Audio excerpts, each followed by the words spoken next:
There's a new Bluey episode called Surprise that came out recently that had tons of fun antics with Bandit getting abused by Bluey, but it also tackled a really special topic regarding disabilities. You got something going on with your head and your body. Throughout the entire episode, it has this core focus on Bandit wanting to watch the London Marathon on TV, an event that was airing the same day as this episode was released, while taking care of all of Bingo's new make-believe children. I've had another baby! Jeez. And running away from Bluey, but this event Bandit is watching, the London Marathon, has the same annual wheelchair race in real life that is meant to help support athletes with disabilities and to help bring more visibility to the sport. Seeing this aspect of the London Marathon being supported isn't something you see tackled in media often, so this is beyond special, and this theme of supporting those with disabilities is also later reflected with the final baby of Bingo's. Is he okay? No, his head doesn't fit on his body properly. But most importantly reflected with a really heartfelt speech near the end. This won't hold you back. You know why? You've got a whole bunch of brothers and sisters who've got your back. And your mum and I are behind you all the way. 'Cause we're a family. I started talking about Bluey due to my history of working with kids in a therapeutic setting, which has inspired me to start the series, and seeing the way that this episode chooses to tackle this topic has stirred up the discussion that this possibly could be referring to Bluey or Bingo being neurodivergent in some way, due to how she reacts while the camera slowly pans to Bluey, when specifically talking about a condition that affects the body and the mind. You got something going on with your head and your body.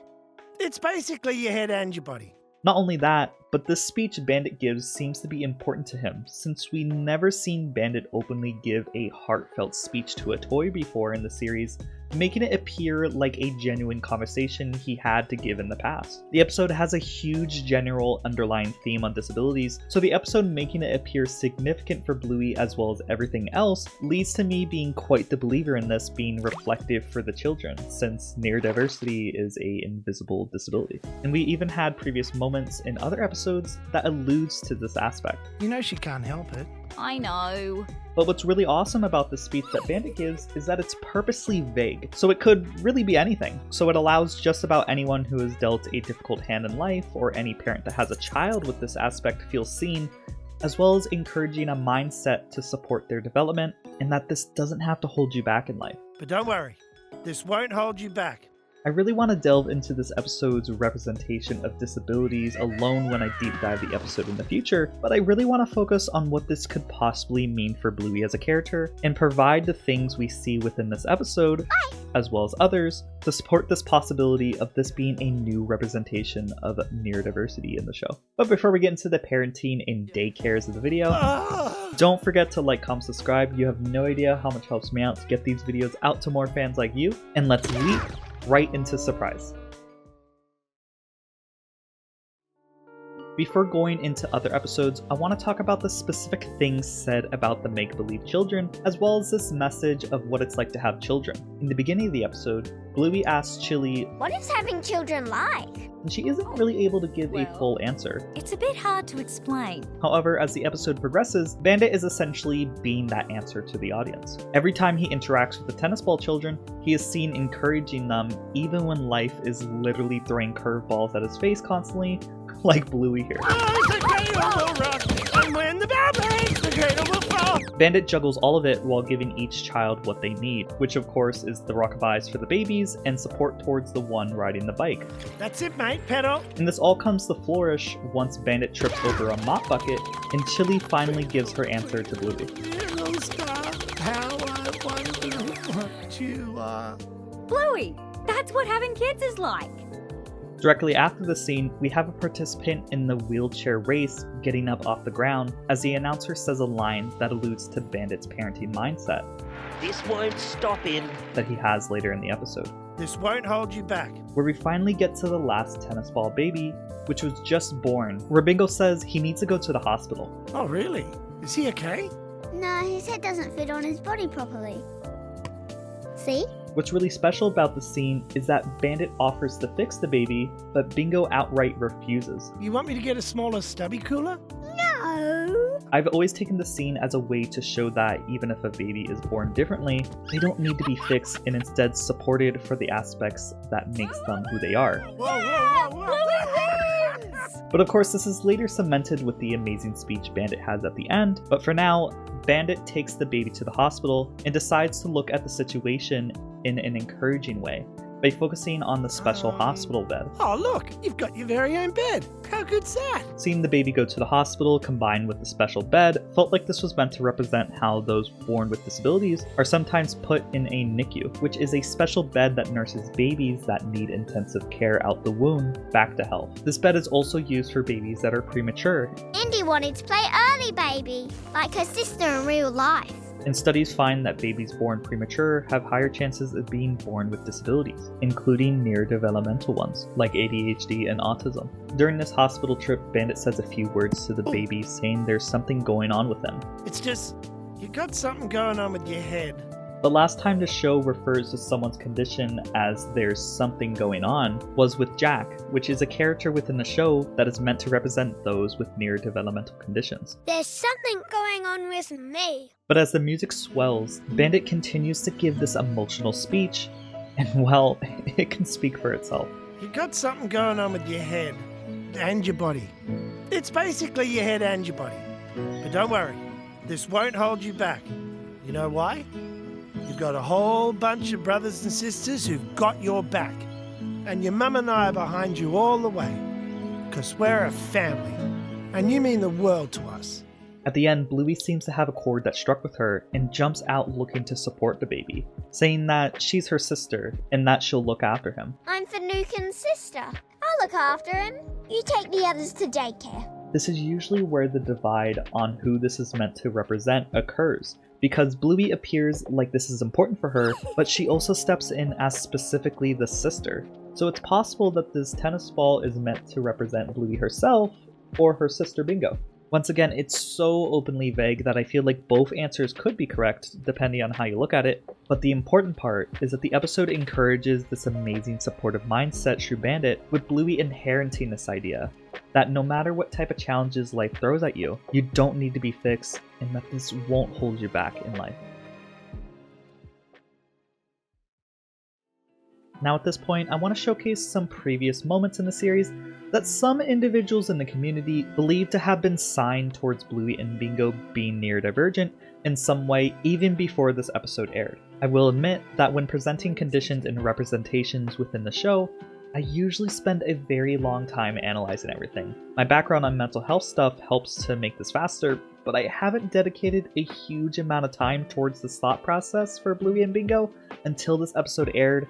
So everything I say going forward will be a working theory, so perhaps I can revisit this topic for each character individually with more finesse in the future, but let's start with Bluey. Bluey has had a couple moments here and there that shows that she seems to be sensitive during certain stimuli. In the episode Movies, the entire plot, give or take, is about Bluey becoming comfortable enough to view the movie, Loud! and how everyone else was able to do it easily. I think I am different.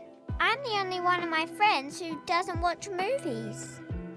I wish I wasn't different. Well, I'm not going to be different anymore. I'm ready for movies, just like everyone else. Having a sensitivity to stimuli is very common for individuals with neurodevelopmental conditions, and it takes quite literally almost till the end of the episode I can't do it. I'm not ready. for her to fully adapt to the happenings around her. It could also be a means to show that she doesn't fully feel comfortable with sudden new environments or situations, which is also reflective in the episode Creek. Maybe we should head back. She is practically anxious and unsure of the entire adventure into this new area, and once again it takes her the entire episode for her to become adapted to everything around her, unlike the other children around her.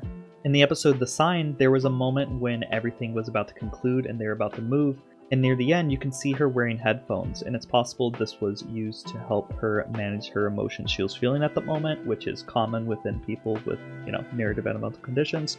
Another aspect within her character that might allude to all this is in the episode Hide and Seek, where she is constantly being distracted Ooh, tennis ball. and has a hard time focusing on one particular task. Can you believe I got distracted and forgot we were playing hide and seek?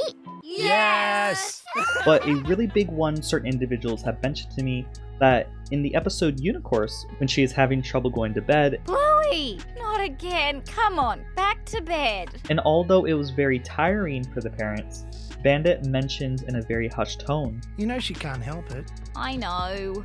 And I even have been told that her singing in multiple episodes and noises are possibly stimming behaviors. It doesn't even need to make sense. Just noises are fine. Board, board, board, board. What's difficult about all of this is that you can also say that these are derivative of just how children are. But it feels harder to disregard these aspects we see the children do after that whole speech Bandit gives. And the fact that everyone on the spectrum is unique and vastly different from one another. So it's hard to say that yes, this is correct and no, this is false. I, for one, am someone who was late diagnosed with autism when I was 25, so I don't want to come off as projecting, especially when talking about a topic that is more personal for me than others. Even though I had no problems discussing it with my Jack video, but that video came out before I had my diagnosis. But essentially what I'm trying to say is that I could see these possibly being evidence towards this topic, since I experienced these behaviors Bluey has, especially the singing one. Since I have an automatic stim that makes me hum really fast, "Can You Feel the Love Tonight"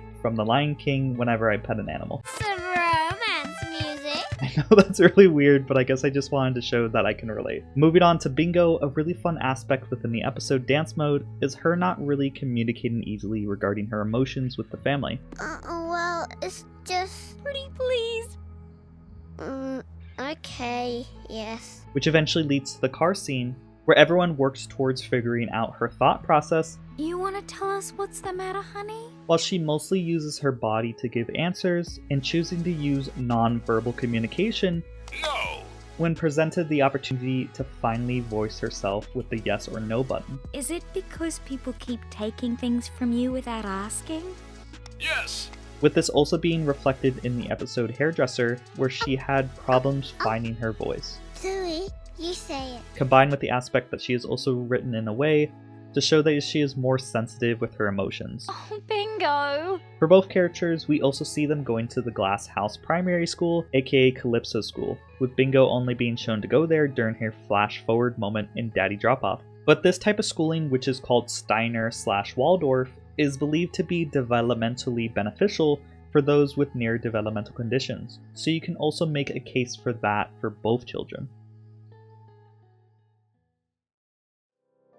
I do want to reinstate that a lot of the time the characters are written/shown with characteristics that align with behaviors or aspects that a lot of people of any walk of life can pick up on, and ultimately helps you put yourself in the character's shoes, so I don't really see a problem with the idea that certain individuals could see Bluey or Bingo also being a representation of themselves. And I think this all goes back to how the creators prefer a vague writing style. I have an entire video discussing the significance of this writing style, but to pull a small snippet from it, I feel like that the way a lot of the characters/themes are presented are usually in a way to help people see themselves in the characters, and helps different experiences and behaviors be displayed in a positive light. Whichever it could be, the entire episode surprise messages of supporting and encouraging those with disabilities is really impactful and seems to have really touched pretty much everyone I've seen online with some form of disability, including myself. And I can't wait to fully tackle this episode in its entirety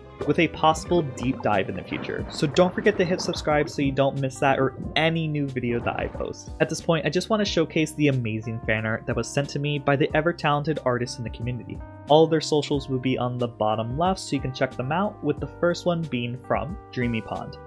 Now, every time I showcase their art, I always mention how much I love their art style because of their rounded edges, so I'm not gonna go through that and say that again, but look at how cute these freaking guys are. You can see my OC on the top left, as well as a couple different OCs in the community. Tell me if you recognize them down below. I love seeing characters kind of be put in a form of kind of like a pillow pet, I guess. But it's not quite that, obviously, but it's very cute and I loved it a lot. And this next one is by Gutsfur. I think that's how you pronounce it. But basically their art style is absolutely phenomenal. It kind of gives me big anime vibes and I like that a lot.